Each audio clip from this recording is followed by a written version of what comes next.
Hi friends, എല്ലാവർക്കും രുചിഭേദങ്ങളിലേക്ക് സ്വാഗതം. ഇന്നത്തെ റെസിപ്പി ലെമൺ സേവയാണ്. ലെമൺ ഇടിയപ്പം എന്നും പറയും. വളരെ ഈസി ആയിട്ട് ഒരു 5 മിനിറ്റിലൊക്കെ ഉണ്ടാക്കാൻ പറ്റുന്ന ഒരു ഡിഷാണിത്. ബ്രേക്ക്ഫാസ്റ്റിനും ഡിന്നറിനൊക്കെ കഴിക്കാം. ബാക്കി വരുന്ന ഇടിയപ്പം ഉണ്ടെങ്കിൽ നമുക്ക് പെട്ടെന്ന് ചെയ്തെടുക്കാം. അപ്പോൾ എൻ്റെ ചാനൽ ആദ്യമായിട്ട് കാണുന്നവരാണെങ്കിൽ ഒന്ന് സബ്സ്ക്രൈബ് ബട്ടൺ ക്ലിക്ക് ചെയ്ത് തൊട്ടടുത്തുള്ള ബെല്ലൈക്കണും ക്ലിക്ക് ചെയ്യണേ. വേവിച്ച ഇടിയപ്പമാണിത്. നന്നായിട്ട് കൈകൊണ്ട് പൊടിച്ചെടുത്ത് വെക്കണം. അതേപോലെ ഒരുപാട് പൊടിയാവാനും പാടില്ല. തമിഴ്നാട് ഹോട്ടൽസിൽ അതേപോലെ കല്യാണങ്ങൾക്കൊക്കെ ഉണ്ടാവുന്ന ഒരു ഡിഷാണിത്. എന്നിട്ട് ഞാൻ വലിയൊരു ചീനച്ചട്ടി വെച്ചിട്ടുണ്ട്. അതിലേക്ക് വെളിച്ചെണ്ണ ഒഴിച്ചു കൊടുക്കുകയാണ്. അതിനുശേഷം കടുകിടാം. പൊട്ടിയ ശേഷം കടലപ്പരിപ്പ്, ഉഴുന്നപ്പരിപ്പ്, കശുവണ്ടി, കപ്പലണ്ടി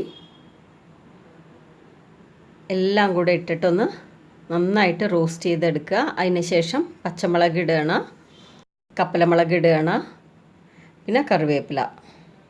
ഇടയിൽ ഞാൻ കായപ്പൊടി കൂടെ ഇട്ട് കൊടുത്തിരുന്നു. അതിനുശേഷം മഞ്ഞൾപ്പൊടി. പിന്നെ വേണ്ടത് നമ്മൾ ഓൾറെഡി പൊടിച്ചു വെച്ച ഇടിയപ്പമാണ്.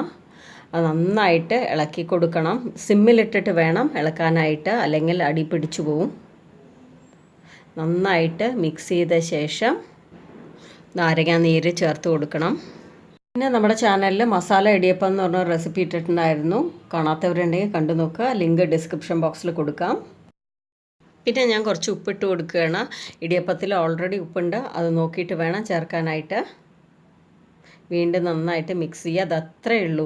എത്ര പെട്ടെന്ന് തന്നെ നമ്മൾ ഉണ്ടാക്കിയില്ലേ. ഇത് നല്ലൊരു ചട്നിയോ സാമ്പാറോ ഉണ്ടെങ്കിൽ പിന്നെ പറയാനും ഇല്ല. അത്രയും ടേസ്റ്റി ആയിട്ടുള്ള ഒരു ബ്രേക്ക്ഫാസ്റ്റോ ഡിന്നറോ ഒക്കെ ആയിട്ട് യൂസ് ചെയ്യുക. ഇത് വെറുതെ കഴിക്കാനും നല്ല ടേസ്റ്റാണ്.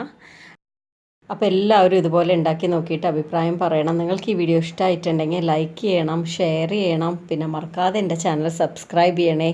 Thank you all.